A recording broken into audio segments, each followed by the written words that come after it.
Olá, habitantes do TRX, sou o Luiz Abel Jornaleiro, num vídeo de dicas, tá? Porque a novidade ainda não se concretizou.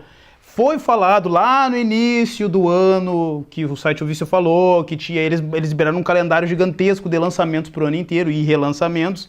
E um dos relançamentos mais aguardados do ano foi o quê? Poder Supremo.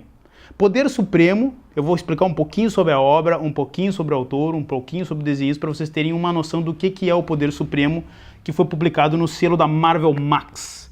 Poder Supremo, que estreou no volume 6 da Marvel Max, ele foi lançado em fevereiro de 2004. Tá, eu comprei isso aqui, inclusive é da minha coleção, comprei na banca na época, li na época, e é do J. Michael Straczynski. O cara é simplesmente fenomenal, o roteiro do cara aqui é simplesmente fenomenal. Mas aí você me pergunta, Abel Jornaleiro, o que é o Poder Supremo? O Poder Supremo é o seguinte, ele conta a história de do que seria como é que se diz, o reboot dos Thunderbolts. Seria uma espécie de reboot dos Thunderbolts, que é um supergrupo da Marvel, que é um supergrupo assim meio, tipo, né, os reserva lá dos Vingadores. E o Michael Straczynski tinha a missão de pegar os personagens, os personagens do Thunderbolts e dar uma nova roupagem para os personagens. E o que ele fez? Ele fez uma coisa que eu achei simplesmente fenomenal. Não é por ser decenalto, mas ele fez uma versão da Liga da Justiça real, uma Liga da Justiça mais crível, mais próxima, mais humana do que a gente é acostumado a ler nos materiais da Liga da Justiça da DC.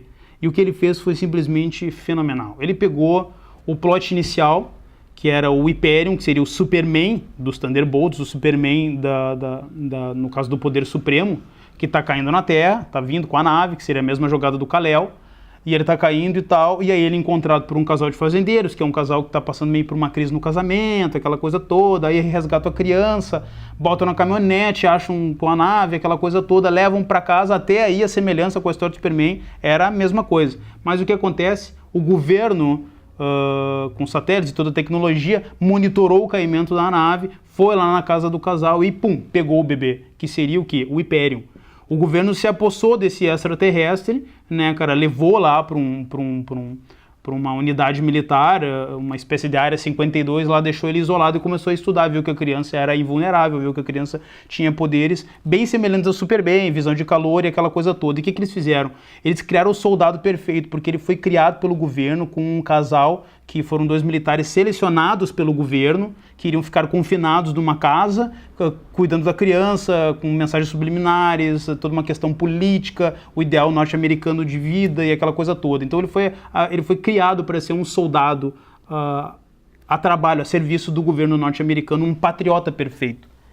Só que é bem interessante que na queda dele para a Terra, a poeira radioativa, a poeira cósmica que ele emanou na queda ali, aquilo ali criou uma certa nuvem de radioatividade que fez com que vários personagens, vários seres humanos ganhassem poderes também. Personagens como o Borrão de Atlanta, que seria uma versão do Flash, né? A personagem que vai ser que seria a versão feminina do Aquaman.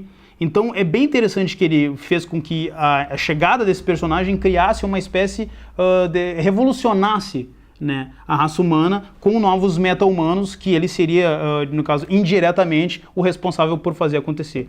Cara, isso aí é o plot inicial para a série, que é simplesmente fenomenal.